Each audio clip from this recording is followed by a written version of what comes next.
Close your eyes for a moment. Imagine waking up one morning and the world you knew no longer exists. Your city is burning. The sky is black with smoke. There is no food, no safety, no future.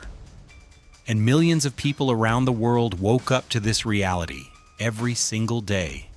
For 6 long years, this was not just a war between armies. This was a war against humanity itself. By the time it ended, more than 67 million people were dead. And one country paid a price so heavy that its effects can still be seen today.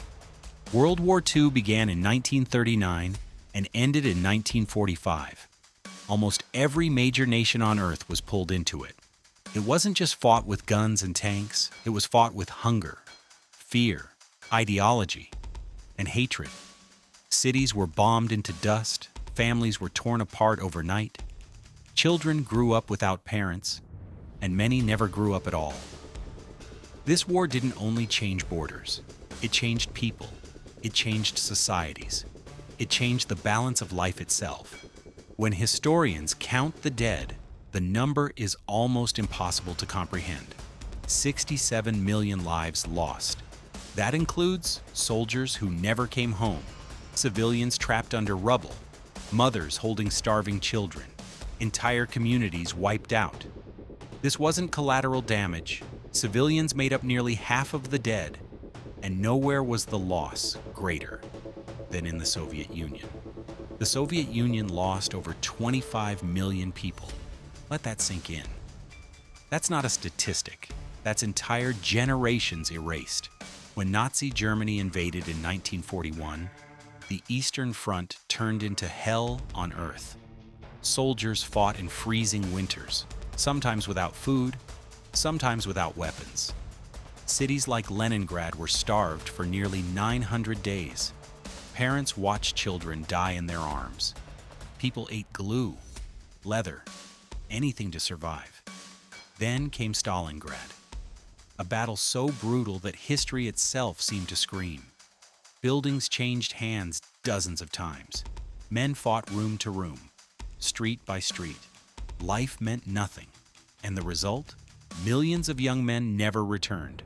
That's why, even today in Russia, Ukraine, Belarus, and other former Soviet states, women still outnumber men. Because war didn't just kill soldiers, it shattered the natural balance of life. Germany lost around 8.8 million people. Entire cities were reduced to ashes. Berlin, Hamburg, Dresden, Borzen, bombed again and again. By the end of the war, old men, teenagers, even children were sent to fight. Germany started the war believing in dominance. It ended in complete collapse. China lost approximately 7.8 million lives. But many people forget that China had already been suffering for years before World War II officially began. Japanese forces invaded cities, villages, farmlands. The Nanjing Massacre remains one of history's darkest chapters. Men were executed, women were assaulted, children were murdered. Most of China's dead were not soldiers. They were ordinary people caught in a nightmare they never chose. Poland lost nearly 5.8 million people. Half of them were Jewish civilians. Poland became the center of the Holocaust. Families were loaded onto trains, taken to camps, and erased. Poland didn't start the war. It didn't have a powerful army, yet it paid one of the highest prices. Japan lost about 3.1 million people. Then came August 1945, Hiroshima, Nagasaki. In seconds, entire cities vanished. People were burned alive by light itself, and those who survived carried pain, illness, and trauma for the rest of their lives. The war ended, but suffering did not. Indonesia, 4 million dead.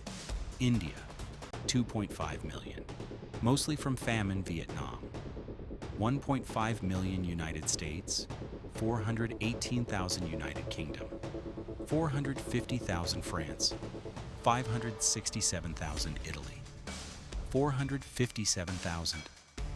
Every country has its own scars. Every nation lost sons and daughters. Victory did not mean happiness, it meant survival. When the war ended, the killing stopped, but the damage continued. Gender imbalance in Eastern Europe, lost generations, psychological trauma, broken families, economic collapse. Some wounds never healed. They were passed down from parents to children to grandchildren. World War II teaches us something brutal. War doesn't create heroes. It creates graves. No ideology is worth millions of lives. No flag justifies genocide. No victory replaces a lost child. And yet, humanity still hasn't learned. Those 67 million people were not numbers. They were dreams. They were laughter. They were futures that never happened.